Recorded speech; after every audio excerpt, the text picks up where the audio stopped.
Hi guys! Today I am making raisin applesauce cake. So this is the finished cake that I'm going to be making. Lots of raisins and lots of walnuts. And this recipe actually makes 2 cakes. So if you just want one, be sure and do half of the recipe. As I was making it, I was a bit surprised. I didn't realize that it was going to make 2 cakes, but cake freezes, so nothing will go to waste. So I was looking in my cupboards, wondering what I had a lot of, and what I had a lot of was applesauce and raisins. For a while I was on an applesauce and raisin kick, taking both for lunches, and I just haven't been using them, and they've just been kind of sitting in my pantry not being used. So I was looking on the internet, and I came across this website, All Recipes. And there was a user from Washington who shared this recipe. She says it's a family recipe, something her mom used to make.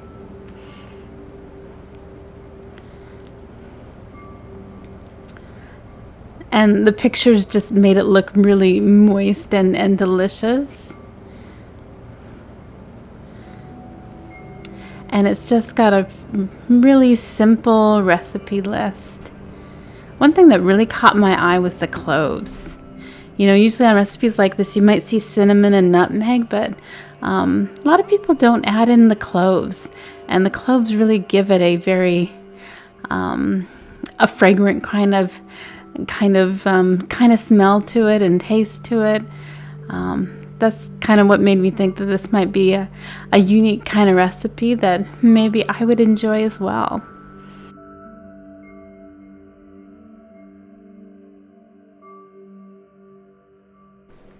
So these are the ingredients that I'm going to be using. These are the cloves and cinnamon and nutmeg. And this is the sugar. And the flour and baking soda. And the walnuts. I chose just to leave them as they were, kind of half walnuts. I didn't chop them up. I thought that might make an interesting texture. And those are all the raisins and the applesauce. And this is the butter. I let it get up to room temperature, and then I microwaved it a little bit, and it was pretty melty after that. And we got some eggs.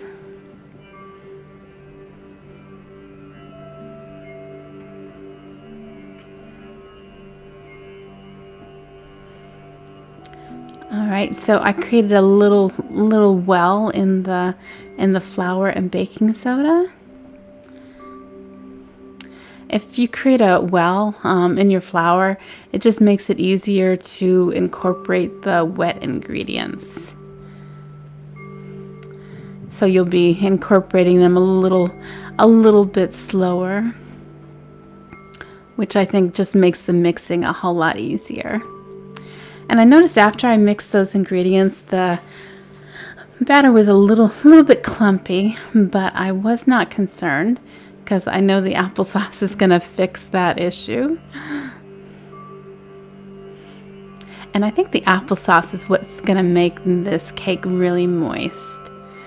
So I was actually expecting this cake to be a little bit drier, but the applesauce really makes it moist.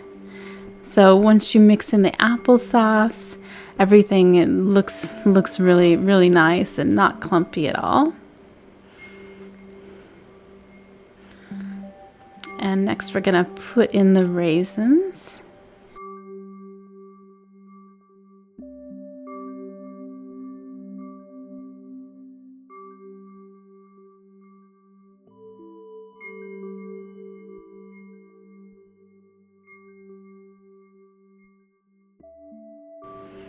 And these are the walnuts. And again, you can choose to chop them up if you want, but I was thinking it might be fun just to have a more of a whole kind of nut in the cake. Just make it a little more, I don't know, meaty and crunchy, and I thought that would just be a fun way to do that. All right, so what I did is I'm going to bake these at 325 degrees Fahrenheit and for 50 minutes. And I'm using some cast iron pans, so the baking time is going to depend on your oven and what kind of pan you're actually using. And they turned out just lovely, all golden brown.